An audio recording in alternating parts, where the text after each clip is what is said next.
સિદ્ધપુર તાલુકાના ગણવાડા ગામમાં એક ચોંકાવનારી અને માનવતાને શર્મસાર કરતી ઘટના સામે આવી। ઘરમાં બેસીને સિલાઈ કામ કરી રહેલી એક નિર્દોષ મહિલા પર કેટલાક શખ્સોએ ઘરમાં ઘૂસી હિંસક હુમલો કર્યો હોવાનો આક્ષેપ થયો છે।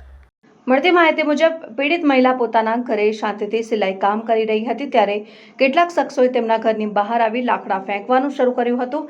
મહિલાએ આ અંગે વિરોધ નોંધાવતા મામલો ઉગ્ર બન્યો હતો। આરોપ છે કે એક શખ્સ સીધો મહિલાના ઘરમાં ઘૂસી ગયો હતો અને તેની સાથે ઝઘડો કરી મારપીટ શરૂ કરી દીધી હતી।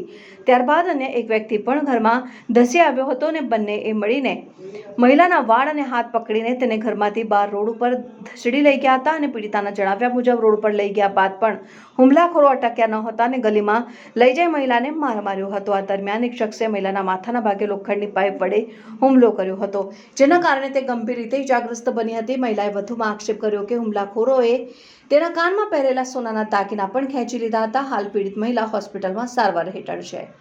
હોસ્પિટલના બિછાનેથી મહિલાને સમાજ અને પોલીસ તંત્ર પાસે ન્યાયની માંગ કરી છે। ઘટનાને લઈને સ્થાનિક વિસ્તારમાં ભારે ચકચાર મચી ગઈ છે। લોકો દ્વારા આરોપીઓ સામે કડક કાર્યવાહી કરવાની માંગ ઉઠી છે। પોલીસ દ્વારા સમગ્ર મામલે ગુનો નોંધી આગળની તપાસ હાથ ધરવામાં આવી હોવાનું જાણવા મળી રહ્યું છે। વિડીયો જર્નલિસ્ટ ભાવેન ભાવસાર સાથે સત્યા ટીવી ન્યૂઝ મહેસાણા।